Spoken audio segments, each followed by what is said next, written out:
आज का हमारा टॉपिक है मैट्रिक्स, जिसको बोलते हैं आव्यूह।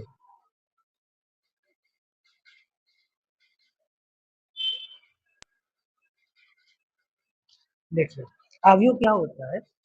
जैसे मान लेते हैं कुछ हमारे पास डेटा दिया हुआ है, तो उस डेटा को रो और कॉलम में व्यवस्थित किया जाता है। जैसे रो और कॉलम में व्यवस्थित किया जाता है, तो उसे हम मैट्रिक्स बोलते हैं। जैसे मान लेते हैं हमारे पास कुछ डेटा दिया है जो m बाई n की फॉर्म में है।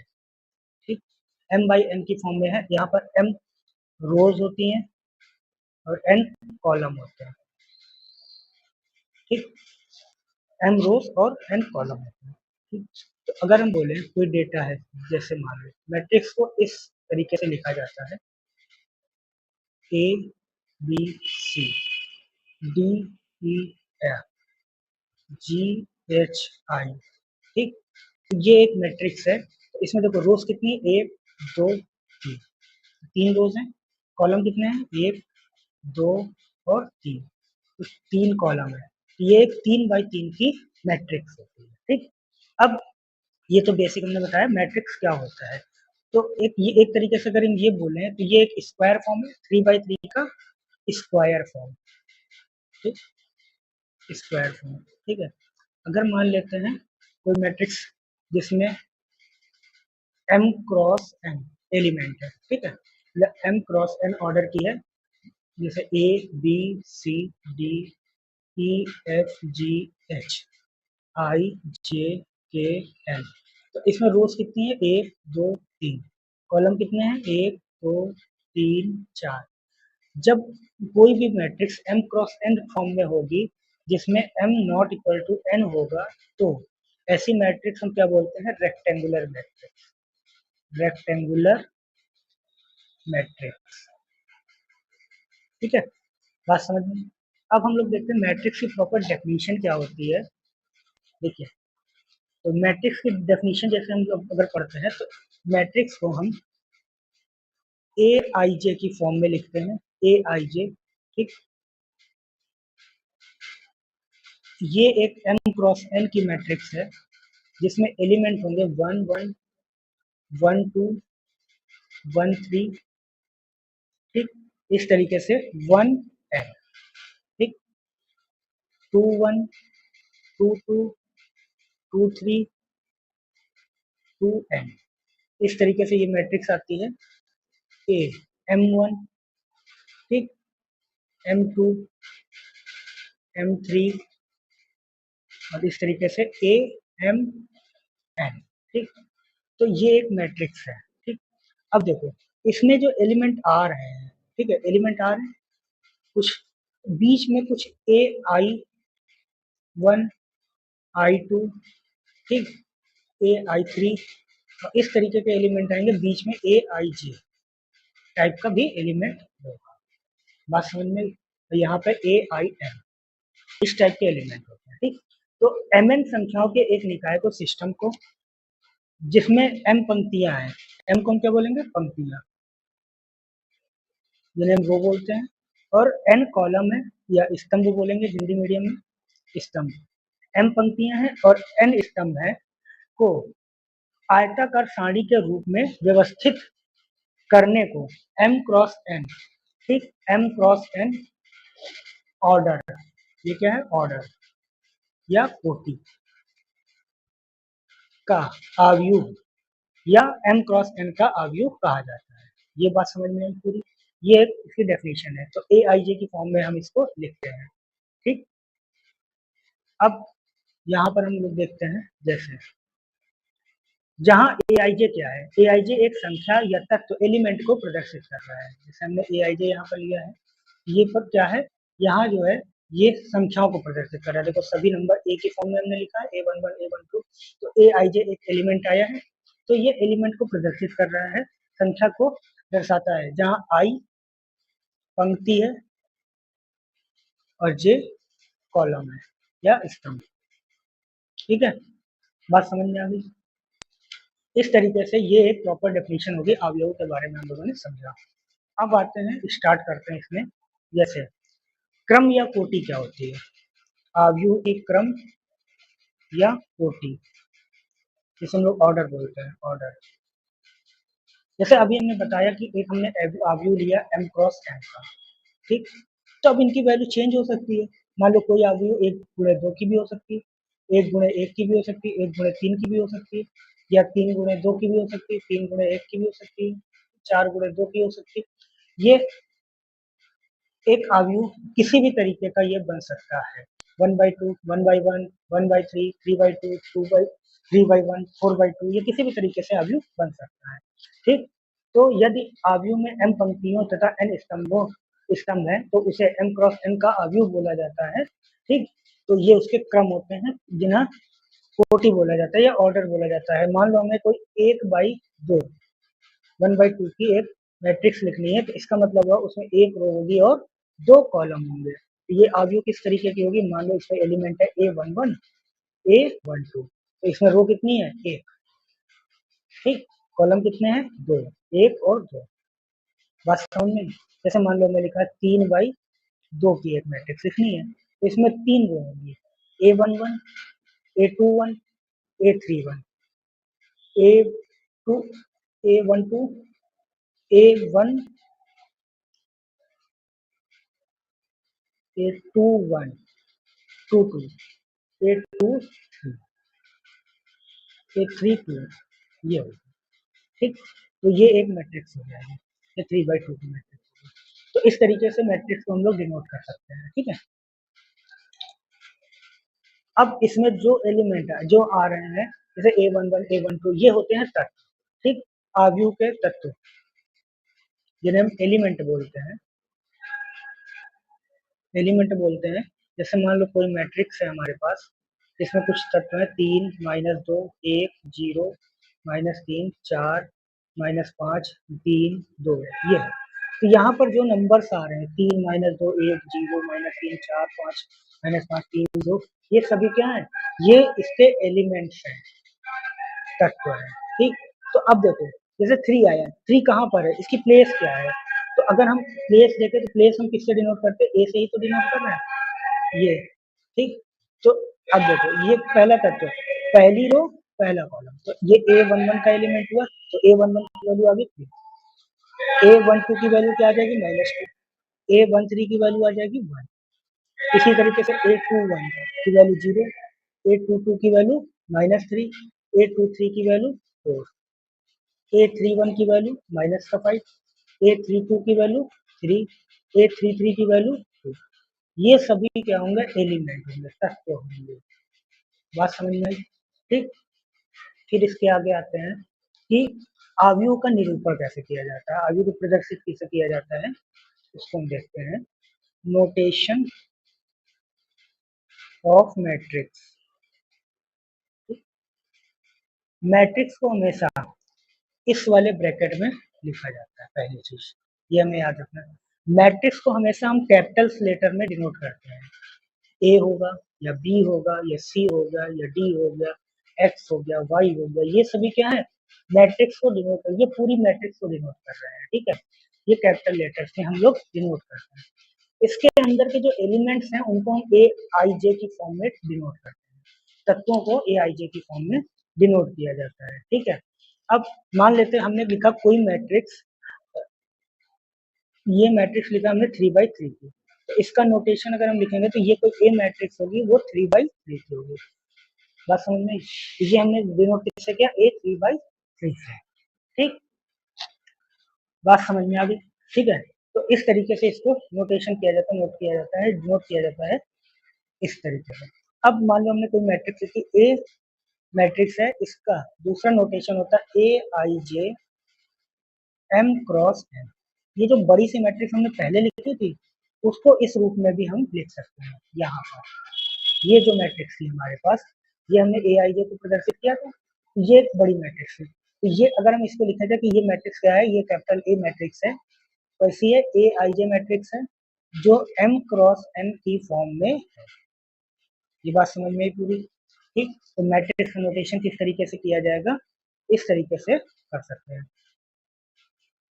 अब आव्यूहों के प्रकार कैसे होते हैं, types of matrix, types of matrix आव्यूह के प्रकार। तो पहले नंबर पे आता है क्षैतिज आव्यूह। क्षैतिज आव्यूह हॉरिजॉन्टल मैट्रिक्स जिसे बोलते हैं, हॉरिजॉन्टल मैट्रिक्स।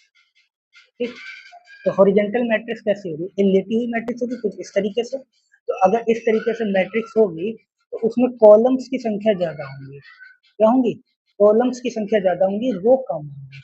ठीक, तो एक m क्रॉस n की मैट्रिक्स होगी तो m यहाँ पर क्या होता है? रो, n क्या होता है? कॉलम। तो जहां पर m की वैल्यू छोटी होगी n से, मतलब n is greater than m, बात समझ में?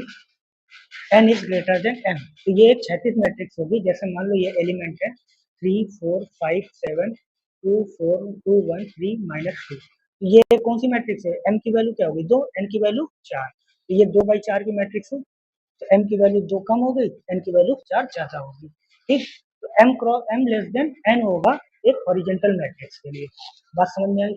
अब देखिए, अब आता है सेकंड, ऊर्ध्वाधर।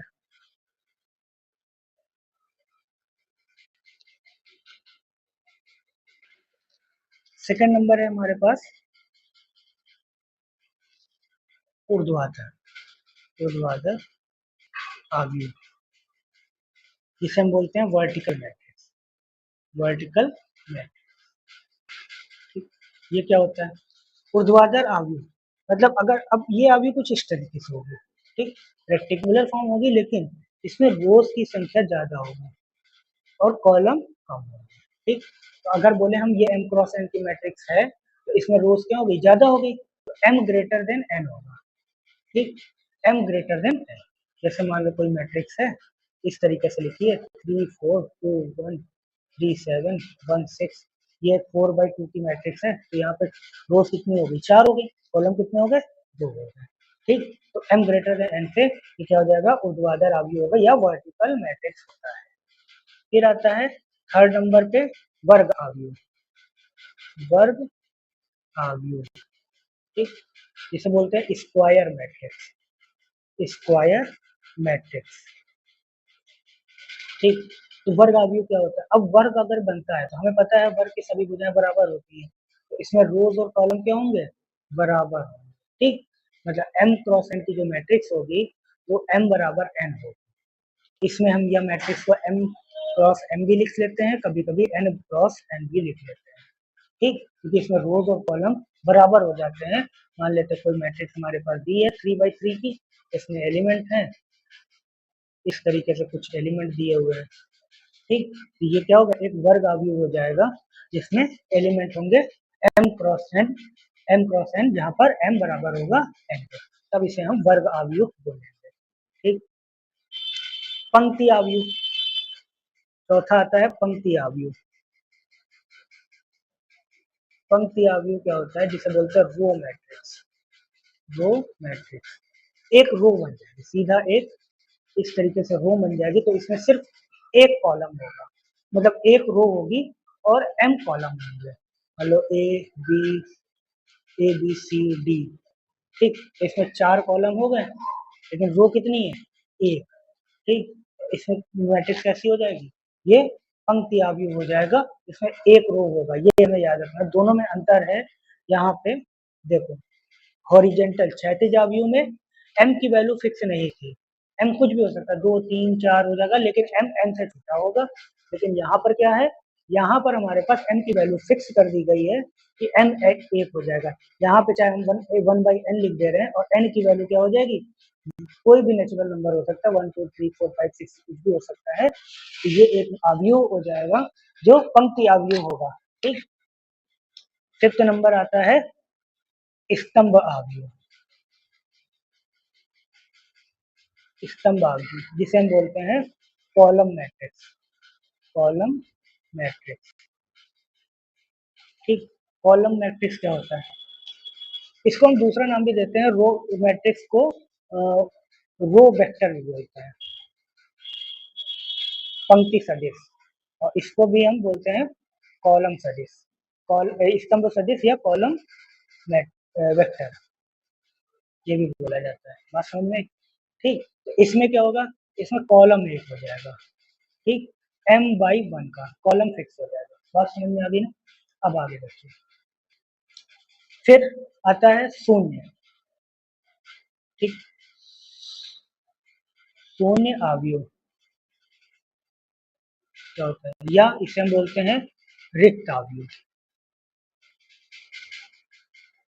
जीरो मैट्रिक्स या जीरो मैट्रिक्स या नल मैट्रिक्स बोलते हैं, नल मैट्रिक्स। ठीक, इसके सभी एलिमेंट जीरो होते हैं। ठीक, सभी सभी तत्व शून्य होते हैं।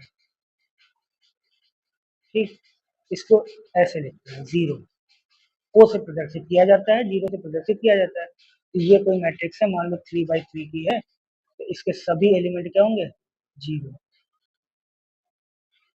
ठीक, ये होता है शून्य अवयव। अगला आता है इकाई तत्समक। सातवां, इकाई का तत्समक अवयव। ये क्या होता है, देखो, इकाई का तत्समक अवयव क्या होता है कि जैसे इसके कॉलम, इसके जो भी वो होते हैं, क्या नाम है, इसका डायगोनल जो होता है ए आई जे बराबर 1 होगा, जहां आई बराबर जे होगा। ये बात समझ में आई? देखो, इसका मतलब क्या हुआ, अब आई की वैल्यू 1 रखे तो जे की भी वैल्यू 1 मिलेगी, आई की वैल्यू 2 रखे तो जे की वैल्यू भी 2 मिलेगी। तो इस तरीके से A11 बराबर A22 बराबर A33, इस तरीके से कोई भी एलिमेंट रखते चले जाए, 1 आई जे आई आई, ठीक, A आई बराबर, ये सभी 1 आएंगे, ये सभी क्या आएंगे, 1 होंगे। तो ये कोई भी मैट्रिक्स अगर मान लो हमारे पास है 1 0 0 0 0 1 0 0 0 0, इस तरीके से 0 0 1 0 0 0, इस तरीके से चलते चलते चलते चलते लास्ट में 1। ठीक, इस तरीके से। ठीक, बात समझ में आई? अब कोई मैट्रिक्स है, मान लो 3/3 की मैट्रिक्स है, ये तुम्हारी 3/3, तो अब इसको ए 3/3 नहीं लिखेंगे, इकाई का तत्समक अवयव है, इसे आइडेंटिटी आइडेंटिटी मैट्रिक्स बोलते हैं, इसे कैपिटल आई से प्रदर्शित किया जाता है। तो अगर कहीं पर भी सिर्फ आई 3/3 लिखा हो, तो ये क्या है कि ये इकाई का तत्समक है। 3/3 की एक ऐसी मैट्रिक्स है जिसके जिसके डायगोनल जो है 1 0 0 1 1, ये एलिमेंट होंगे इसके। ठीक, तो ये एक इकाई का तस्मक है, 3/3 की मैट्रिक्स हो जाती है। ठीक, जैसे मान लो हमने लिखा एक आई 2/2 का। ठीक, तो इसके एलिमेंट क्या होंगे, 1 0 0 1। ठीक, ये सही तरीका है। अगर कहीं पर ये लिखा हो 0 0 1 0 1 0 और फिर 1 0 0, तो ये इकाई का तस्मक नहीं है, ये ध्यान रखना है, ये इकाई का तस्मक नहीं है। ठीक, इसको हम मतलब तस्मक इकाई या यूनिट ऑफ आइडेंटिटी मैट्रिक्स नहीं बोलेंगे, जबकि ये सही तरीका है। बात समझ में आई? ये यूनिट ऑफ आइडेंटिटी मैट्रिक्स नहीं है। ठीक, इतना बात समझ में आ गया? अब आगे देखते हैं। ठीक, समझ में आ गया? और हाँ, इसमें एक चीज और देख लेते हैं कि जैसे हमने यहाँ पे लिखा था ए I J is equal to 1। ठीक, और साथ में ए I J is equal to 0 होगा और आई नॉट इक्वल टू जे पर। ये भी ध्यान रखना है कि सिर्फ डायगोनल के एलिमेंट 1 होंगे, बाकी एलिमेंट 0 होंगे, तभी ये इकाई का तस्मक अवयव कहलाएगा। ठीक है, ये बात समझ में आ गई? अब अगला देखते हैं हम लोग। अब मुख्य विकर्ण क्या होता है, मुख्य विकर्ण। ठीक, मुख्य विकर्ण या leading diagonal, leading diagonal, leading diagonal क्या होता है? ठीक, कोई भी मैट्रिक्स होगी, ठीक, A B C D E F G H I, तो इसका जो लीडिंग विकर्ण होगा, मुख्य विकर्ण, ये इसका मुख्य विकर्ण होगा, ये सही है, ना कि ये वाला, ये ये वाला गलत हो जाएगा। ठीक है, ये वाला ये नहीं होगा, ये वाला सही होगा। ठीक,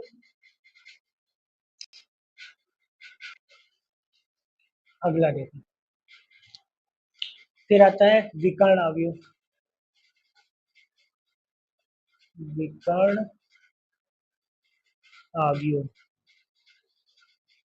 जिसे हम बोलते हैं डायगोनल मैट्रिक्स।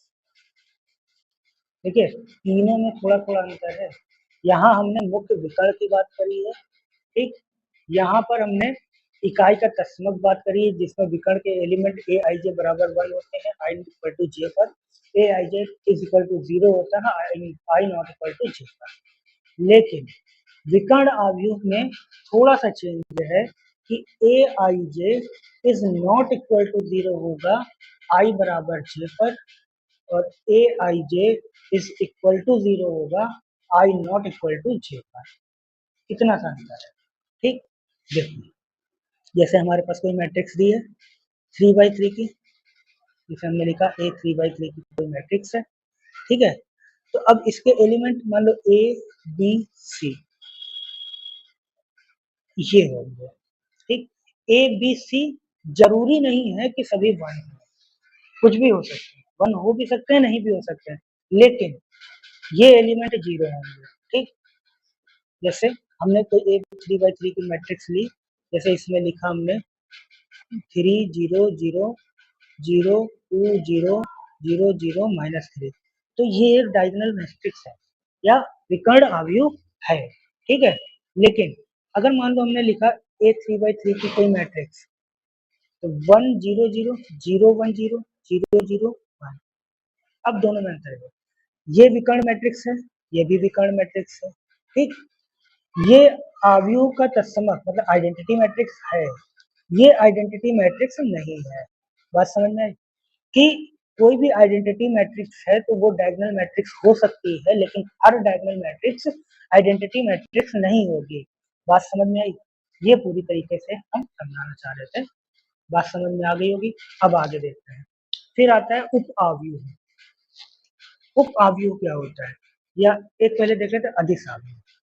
पहले अधिस अवयव देखते हैं, इससे पहले देखो अधिस अवयव क्या होते हैं कि कोई भी मतलब जैसे कोई भी मैट्रिक्स होगी, ठीक है, इसका जो विकर्ण होगा मुख्य विकर्ण ए आई जे बराबर कोई एलिमेंट होगा के जहां आई बराबर जे है, ठीक। ए आई जे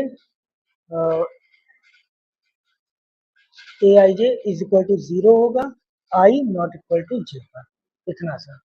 अब ये भी थोड़ा सा डिफरेंस उससे, मान लो कोई मैट्रिक्स है 3 by 3 की, ठीक। इसका मतलब हुआ के का मतलब हुआ के कोई भी नेचुरल नंबर को बिलोंग कर रहा है। नेचुरल क्या, किसी भी नंबर को, रियल नंबर को बिलोंग कर रहा है, ठीक है। रियल हो या कोई भी नंबर हो, किसी भी नंबर को बिलोंग कर रहा है। मान लो हमने लिखा 3 0 0 0 0 0 0 3, ये एक अदिश अवयव होगा क्योंकि यहाँ पर सभी एलिमेंट डायगोनल एलिमेंट क्या हो गए, इक्वल हो गए। बात समझ में आई, ये हमेशा इक्वल हो जाएंगे तो ये एक अदिश अवयव हो जाएगा, ठीक। अगला देखते हैं, फिर आता है उप अवयव। उप अवयव, ठीक। उप अवयव क्या होता है, जैसे कोई मैट्रिक्स हमारी दी हुई है, ये कोई मैट्रिक्स दी है, इसके एलिमेंट दिए हैं 5 3 2 1 1 2 7 3 4, ये कोई एक मैट्रिक्स दी है। अब इसमें बोला जाए कि कोई एक उप अवयव बताए, जैसे मान लो हमने लिखा 1 3 2 4, 1 3 2 4, ये एक हमारी उप अवयव मिल गई, ठीक। तो अब इसका मतलब क्या हुआ, देखो किसी दिए गए अवयव की कुछ पंक्तियों व स्तंभों को निकालकर या छोड़ देने पर शेष बचे अवयव को दिए गए अवयव का उप अवयव कहा जाता है। मान लो हमने पहली पंक्ति से ये एलिमेंट को हटा दिया, पहली कॉलम से ये एलिमेंट हटा दिया, तो बचा क्या हमारे पास, ये बचा, ये हमारे पास क्या हो गया, उप अवयव हो गया, ठीक। मान लो इसको हम ए डैश से डिनोट कर दे रहे हैं, ये ए डैश नहीं करते हैं, बी कर लेते हैं, तो ये उप अवयव हो गया, ठीक। समझ में आ गया। अगला आगे देखते हैं, अब आता है त्रिभुज अवयव। त्रिभुज अवयव क्या होता है, त्रिभुज अवयव जिसे हम बोलते हैं ट्रायंगुलर, ट्रायंगुलर ट्रायंगुलर मैट्रिक्स। त्रिभुजाव्यू क्या होता है? देखो, कोई भी मैट्रिक्स हमारे पास दी हुई होगी तो उसमें कहीं ना कहीं कोई त्रिभुज तरीके की आकृति बनती है, ठीक, चाहे ऊपर चाहे नीचे। तो अब पहला हम जो लोग पढ़ेंगे इसमें, इसको बोलते हैं upper triangular matrix. Upper triangular matrix जिसे बोलते हैं ऊपरी ऊपरी त्रिभुजी आव्यूह। ऊपर की तरफ त्रिभुज बनता है, ठीक। अब ऊपर की तरफ त्रिभुज बन रहा है तो अब देखो इसको समझना। जैसे मान लो, अब ऊपर का मतलब डायगोनल से ऊपर, मतलब डायगोनल को मिला के। तो अगर मान लो हमने यहाँ पर डायगोनल देखा तो डायगोनल को मिला के ऊपर हमारा एक त्रिभुज बनेगा, ठीक। तो नीचे के सारे एलिमेंट जीरो हो जाएंगे, ठीक। तो अब देखो नीचे के एलिमेंट क्या है, देखो यहाँ पर एलिमेंट क्या है, 2 1, यहाँ पे A 2 3 1, ठीक। यहाँ पर A 4 1, मतलब इसी तरीके से चल रहा है।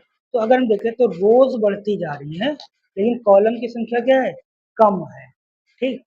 तो अब इसकी डेफिनेशन क्या है कि ए I J is equal to 0 कब होगा, जब आई ग्रेटर देन जे। आई ग्रेटर देन जे पर ए आई जे 0 हो जाएगा, तो ये एक अपर ट्रायंगुलर मैट्रिक्स बनेगी ए आई जे, ठीक। अपर ट्रायंगुलर मैट्रिक्स बनेगी कब बनेगी, जब ए आई जे पर बराबर 0 हो जाएगा आई ग्रेटर देन जे पर। जैसे इसके एलिमेंट मान लो हम लिखना चाहे, एक कोई मैट्रिक्स है, मान लो 4x4 के मैट्रिक्स ले लेते हैं। और हाँ, दूसरी चीज ये हम लोग करेंगे किसमें, वर्ग आव्यूह में, इसमें वर्ग आव्यूह में पढ़ रहे हैं, ठीक है। ये जितनी भी डेफिनेशन अभी हमने पढ़ी है ये ध्यान देना, ये हम बताना भूल गए कि जैसे हमने अदिश आव्यूह पढ़ा, ये भी वर्ग आव्यूह के लिए, ठीक। एक विकर्ण आव्यूह पढ़ा, ये भी वर्ग आव्यूह के लिए। मुख्य विकर्ण पढ़ा, वर्ग आव्यूह के लिए, ठीक। फिर इकाई का तस्मक पढ़ा, वर्ग आव्यूह के लिए, ठीक है। ये सभी क्या है, वर्ग आव्यूह के लिए, ये हमने पढ़ लिया, ठीक। अब आगे देखो, तो यहाँ पर हमने देखा कि एक 4x4 की मैट्रिक्स ले ली। अब देखो 4x4 की जो मैट्रिक्स होगी उसमें 4 रोज होंगी, ठीक। तो मान लो यहाँ पर एलिमेंट हमने 1 ले लिया, ठीक। 1 2 3 4 7 3 6 1, फिर ये 0 4 5 0 0 8, ठीक। ये नीचे की तरफ ट्रायंगल बना जिसमें सारे एलिमेंट 0 है, ऊपर की तरफ जो ट्रायंगल बना इसमें सारी एलिमेंट 0 नहीं है, ठीक। कुछ एलिमेंट 0 हो सकते हैं, जैसे मान लो 1 की जगह हमने 0 ले लिया, ठीक। 2 की जगह 0 ले लिया, तो एक दो एलिमेंट 0 हो सकते हैं लेकिन सभी 0 नहीं होंगे। तो ये एक अपर ट्रायंगुलर मैट्रिक्स है, ठीक है। फिर आता है निम्न ट्रायंगुलर, निम्न त्रिभुजीय आव्यूह, जिसे हम लोग बोलते हैं lower lower triangular matrix. Lower triangular matrix क्या होती है, ऊपर के सभी एलिमेंट 0 हो जाएंगे। मान लीजिए कोई मैट्रिक्स है 1 3 5 7 8, ऐसे कोई मैट्रिक्स ले ली हमने 4x4 की, ठीक। 0 1 7 3 8 1, ऐसी कोई मैट्रिक्स है, ऊपर के सभी एलिमेंट क्या हो गए, यहाँ पे 0 हो जाएंगे, ठीक। ऊपर के जब एलिमेंट 0 होंगे तो एक ट्रायंगल बनेगा नीचे की तरफ, ठीक। तो यहाँ पे देखो दूसरी रो है, दूसरी कॉलम है, पहली रो है, तीसरी कॉलम पहली रो, ठीक। तीसरी कॉलम पहली रो का एलिमेंट, चौथा कॉलम पहली रो, फिर तीसरा कॉलम दूसरी रो, चौथा कॉलम और दूसरी रो, इसी तरीके से चौथा कॉलम तीसरी रो। तो देखो कॉलम की संख्या बढ़ती गई। तो अगर मान लो ये मैट्रिक्स एक ए आई जे की फॉर्म में मैट्रिक्स है, यहाँ पे आई लेस देन जे, आई लेस देन जे होगा, ए आई जे तब जो है 0 के बराबर हो जाएगा। बात समझ में? ठीक, जे हमेशा बड़ा होगा। एक सेकंड, ये यहाँ हमने थोड़ा सा गलत लिखा है। ये जो है पहली रो दूसरा, पहले रो लिखते हैं फिर कॉलम लिखते हैं ना, तो पहली रो दूसरा कॉलम, पहली रो तीसरा कॉलम, पहली रो चौथा कॉलम। ठीक, दूसरी रो, दूस, दूसरी रो तीसरा कॉलम। ठीक, फिर दूसरी रो चौथा कॉलम, और ये वाला जो है तीसरी रो चौथा कॉलम। ये सारे एलिमेंट क्या हैं, जीरो हैं। ठीक, तो जे ग्रेटर देन जीरो पे जे ग्रेटर देन आई हो जाएगा, और ए आई जे की वैल्यू क्या हो जाएगी, जीरो। यहाँ तक समझ में आ गया होगा। अब आगे देखते हैं। अब यहाँ पर इसके बाद हम देखते हैं कि दो अवयवों की समानता से रिलेटेड क्वेश्चन देखते हैं। जैसे दो अवयवों की समानता क्या है कि जैसे कोई भी दो अवयव हैं तो उनका ऑर्डर ऑर्डर हमेशा समान होना चाहिए, ऑर्डर समान होना चाहिए। ठीक, जैसे कोई दो अवयव हैं, इनकी समानता तभी संभव है जब इनका ऑर्डर समान हो। मान लो ये एक m क्रॉस n की मैट्रिक्स है, ये भी एक m क्रॉस की n की मैट्रिक्स होनी चाहिए। ठीक है, अब इसका एग्जांपल देखते हैं। जैसे मान लेते हैं एक क्वेश्चन है हमारे पास, x प्लस 1 3 7 y माइनस 2। तो ये मैट्रिक्स तभी संभव है, जैसे मान लेते हैं हम यहाँ पर कुछ 2 3 7 और 5, तो ये एक 2 बाई 2 की मैट्रिक्स है, ये भी 2 बाई 2 की मैट्रिक्स है। तब इस ये जो है समान मैट्रिक्स अगर ये क्वेश्चन में दिया हुआ है तो इसके प्रत्येक एलिमेंट भी समान होंगे। जैसे यहाँ पर 3 है तो यहाँ पर भी 3 होगा। ठीक है, जैसे यहाँ पे 7 है तो यहाँ पर भी 7 होगा। तो अब सभी एलिमेंट समान है, तो जैसे x प्लस 1 बराबर 2, x प्लस 1 बराबर 2, तो x की वैल्यू अगर हमें निकालनी होगी तो x बराबर कितना आ जाएगा 1, y माइनस 2 बराबर कितना हो जाएगा 5, तो y की वैल्यू कितनी आ जाएगी 7। ठीक, तो ये होती है समान मैट्रिक्स। अब इससे संबंधित प्रश्न किस तरीके से पूछे जाते हैं, कुछ क्वेश्चन देखते हैं। जैसे हमारे पास है, जैसे हम लिख देते हैं कि एक क्वेश्चन है हमारे पास, मैट्रिक्स दी है 2a plus B, a minus 2b, 5c minus D, 4c plus 3d। इसमें a b c d की वैल्यू बतानी है और ये मैट्रिक्स इसके समान है, 4 माइनस 3 11 और 24। ठीक, इसके समान है। तो अगर दोनों मैट्रिक्स समान है तो सभी एलिमेंट भी समान होंगे, तो इसका मतलब 2a प्लस बी बराबर हो जाएगा कितना 4। ठीक, a माइनस 2b बराबर हो जाएगा माइनस 3। तो एक समीकरण हमें ये मिल गया। ठीक है, फिर दो समीकरण हो गए, एक समीकरण 1 समीकरण 2। 5c माइनस डी बराबर 11, फिर आ जाएगा 4c प्लस 3d बराबर 24। ये समीकरण 3 हो गया और ये समीकरण 4 हो गया। अब दोनों को हम सॉल्व करके इनकी वैल्यू निकाल सकते हैं। तो जैसे मान लो हमारे पास 2a प्लस बी बराबर 4 दिया है, तो यहाँ से b की वैल्यू निकाल लेते हैं, 4 माइनस 2a, ये यहाँ पे रख देते हैं समीकरण 2 में। तो b की वैल्यू रखेंगे तो a माइनस 2, 4 माइनस 2a बराबर माइनस 3। ये आ जाएगा a माइनस 4 दुना 8, माइनस माइनस प्लस 2 दूना 4, a बराबर माइनस 3। तो 4 एक 5, माइनस 8 उधर चला जाएगा तो 5a, तो ये आ जाएगा प्लस का 5, प्लस का 5, तो a बराबर आ गया 1। तो a बराबर 1 आ गया, तो b की वैल्यू कितनी आ जाएगी 4 माइनस 2, यहाँ से आ जाएगी b की वैल्यू, यहाँ से बोल रहे हैं, तो b बराबर आ जाएगा 2। ठीक, अब दूसरा समीकरण हमारे पास है। दूसरा समीकरण क्या था, 5c माइनस डी बराबर 11। ठीक, और अगला समीकरण क्या है हमारे पास, 4c प्लस 3d बराबर 24, 4c प्लस 3d बराबर 24। ठीक, तो इस वाले समीकरण से हम d की वैल्यू निकाल लेते हैं। तो d की वैल्यू कितनी आ जाएगी 5c माइनस 11। ठीक है, ये यहाँ पे रख देते हैं 4c प्लस 3, 5c माइनस 11 बराबर 24। ठीक, कितना आ जाएगा 4c प्लस 3 पचे 15 माइनस 33 बराबर 24।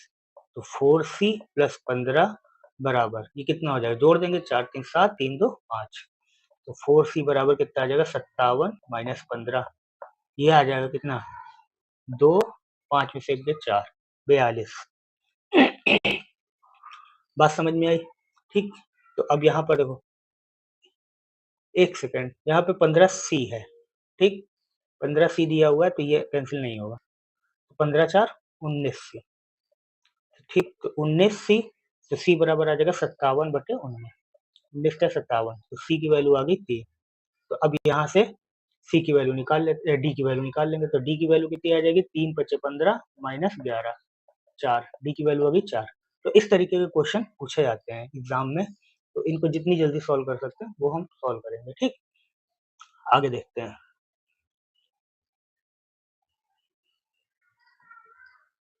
अब देखिए, हम लोग देखते हैं अवयवों का योग, अवयवों का योग। देखिए, योग भी तभी संभव है कि जब 2 या 3 या 4 कितनी भी मैट्रिक्स दी हैं, इनका ऑर्डर सेम हो। ठीक, अगर ऑर्डर सेम है तभी अवयवों का योग संभव है। जैसे मान लेते हैं कोई ए मैट्रिक्स है जो ए I J matrix, A I J type के एलिमेंट है और एम क्रॉस एन की है, तो इसका योग बी के साथ तभी संभव है जब बी आई जे ये भी एम क्रॉस एन की हो, तब हम ए प्लस बी बराबर A I J plus B I J M cross N की मिलेगी। ठीक, समान ऑर्डर की मैट्रिक्स के साथ ही संभव है। ठीक है, तो अब जैसे मान लेते हैं एग्जांपल हमारे पास दिया है, ए मैट्रिक्स है 1 3 5 6, ठीक, एक दूसरी मैट्रिक्स दी है बी हमारे पास 1 0 -1 -2, ठीक है, तो ए प्लस बी निकालना है, तो इसमें प्रत्येक एलिमेंट के साथ जुड़ेगा, जैसे 1 + 1, 3 + 0, 5 प्लस माइनस माइनस हो जाएगा तो -1, 6 प्लस माइनस माइनस हो जाएगा तो 2, ठीक, ये आ जाएगा 2 3 4 और 4, ये मैट्रिक्स आ जाएगी। ये इस तरीके से ऐड किया जाता है समान ऑर्डर के साथ। ठीक, अब इस पे बेस पे कुछ हम लोग ऑपरेशंस देखते हैं। ठीक है, तो ऑपरेशंस ऑन मैट्रिक्स, ठीक, अवयवों पर संक्रियाएं। ठीक है, जैसे, तो पहला है क्रम विनिमय नियम, क्रम विनिमय नियम, जिसे हम लोग बोलते हैं कॉम्यूटेटिव लॉ, कॉम्यूटेटिव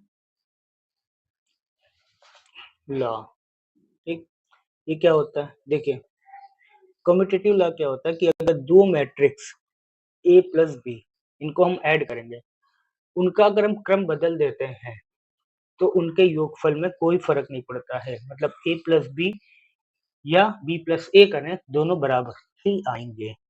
ठीक है, दूसरा फिर आता है सहचर नियम, सहचर नियम, एसोसिएटिव लॉ, एसोसिएटिव लॉ। ठीक, इसमें क्या होता है कि अगर हमारे पास तीन मैट्रिक्स दी हैं ए बी और सी, तीन मैट्रिक्स दी है, ठीक, तो तीन मैट्रिक्स हैं, तो अगर हम ए प्लस बी को जोड़ के उसके उत्तर में अगर हम सी को जोड़ें, या फिर पहले बी और सी को जोड़ें और उसके उत्तर में ए को जोड़ें, तो हमारे जो रिजल्ट आएगा दोनों का, दोनों हमेशा बराबर आएंगे। बात समझ में आई? तो ये होता है सहचर्य नियम। ठीक, अब आगे देखते हैं। अगला आता है थर्ड नंबर, योज्य तत्समक, योज्य तत्समक। ठीक, इसको बोलते हैं एडिटिव आइडेंटिटी। ठीक, इसका मतलब होता है कि अगर कोई मैट्रिक्स हमारे पास दी हुई है, तो उसके साथ ऐसी कौन सी मैट्रिक्स ऐड करी जाए कि हमें वही मैट्रिक्स फिर से मिल जाए। जैसे मान लेते हैं, कोई एग्जांपल लेते हैं, एग्जांपल है, मान लो कोई रियल नंबर हमारे पास दिया हुआ है x, तो इसमें हम क्या ऐड करें कि हमें x ही मिल जाए। ठीक, तो अगर हम इसमें 0 ऐड करते हैं तो हमें x ही मिल जाएगा। चाहे लेफ्ट हैंड साइड से ऐड करें चाहे राइट हैंड साइड से ऐड करें। मान लेते हैं हमारे पास एक्स इधर दिया है तो हम पहले इससे लेफ्ट हैंड साइड से ऐड करें तो भी हमें एक्स मिलेगा। बात समझ में आई? तो ऐसी कौन सी मैट्रिक्स होगी, ठीक, जिसके साथ हम ऐड करें तो हमें वही मैट्रिक्स मिल जाती है। तो मान लेते हैं हमारे पास एक कोई मैट्रिक्स है m क्रॉस n की, ठीक, तो इसमें हम अगर हम शून्य मैट्रिक्स जो हमने पढ़ा था अभी, शून्य मैट्रिक्स या नल मैट्रिक्स, ठीक, या जीरो मैट्रिक्स, वो भी सेम ऑर्डर की होनी चाहिए m क्रॉस n की, तो हमें a मिल जाएगा m क्रॉस n का। बात समझ में? इसका मतलब ए मैट्रिक्स है, इसमें शून्य मैट्रिक्स को ऐड करें या शून्य मैट्रिक्स में ए मैट्रिक्स को ऐड करें तो हमें ए मैट्रिक्स ही मिलेगी, ठीक। तो ये होता है योज्य का तत्सम। बात समझ में आ गई? ठीक है, इनका ऑर्डर सेम होना चाहिए, ये हमारी बात याद रखिएगा, ठीक। फिर आता है अगला नंबर 4 नंबर, योज्य व्युत्क्रम। योज्य व्युत्क्रम, व्युत्क्रम इसको बोलते हैं एडिटिव इनवर्स। एडिटिव इनवर्स, ठीक। ये क्या होता है कि अगर मान लेते हैं हमारे पास कोई मैट्रिक्स ए है, ठीक, तो इसमें कौन सी मैट्रिक्स ऐड करें कि हमें नल मैट्रिक्स मिल जाए या शून्य अवयव मिल जाए। जैसे वही एग्जांपल लेते हैं रियल नंबर का, कि मान लेते हैं कोई नंबर है x, इसमें कौन सा नंबर ऐड करें कि हमें शून्य मिल जाए, क्योंकि शून्य योज्य का तत्समक होता है तो शून्य मिल जाएगा। इसमें अगर हम प्लस करें माइनस का x तो हमें नल मैट्रिक्स मिल जाएगी, ठीक। तो अगर इसमें हम ऐड करते हैं, मान लेते हैं कोई मैट्रिक्स B है और B किस तरीके की मैट्रिक्स है, B बराबर माइनस का A, B जो है माइनस A टाइप की मैट्रिक्स है, तो ये जो है क्या हो जाएगा, इसका व्युत्क्रम हो जाएगा। तो हम यहाँ लिख सकते हैं A मतलब माइनस A को A का माइनस A लिखें या B जिसको हमने B माना, A का योज्य तत्समक, योज्य व्युत्क्रम, व्युत्क्रम कहते हैं, और दोनों एक दूसरे के योज्य व्युत्क्रम है। इसका मतलब हुआ कि अगर मान लो हम लिखें a प्लस बी बराबर 0 या फिर b प्लस a बराबर 0, ठीक, दोनों ये योज्य व्युत्क्रम होंगे, ठीक। अगला एक लास्ट है हमारे पास 5वां नंबर, निरसन, निरसन नियम, इसको बोलते हैं कैंसलेशन लॉ, कैंसलेशन लॉ, ठीक। ये क्या होता है, अगर मान लेते हैं हमारे पास 3 मैट्रिक्स दी हैं ए बी और सी जो सेम ऑर्डर की हैं, ठीक, तो अगर ए प्लस बी हो रहा है, ठीक, और ए प्लस सी दोनों बराबर हैं, ठीक है, तो लेफ्ट कैंसलेशन लॉ और राइट कैंसलेशन लॉ दो होते हैं, लेफ्ट कैंसलेशन लॉ और राइट कैंसलेशन लॉ। तो लेफ्ट साइड में जो अवयव बराबर होगी तो यूज करते हैं लेफ्ट कैंसलेशन लॉ, उसको हम काटते नहीं है और डायरेक्ट लिख देते हैं लेफ्ट के by left cancellation law B बराबर सी, ठीक। तो ये इसको संतुष्ट करेगा, ठीक है।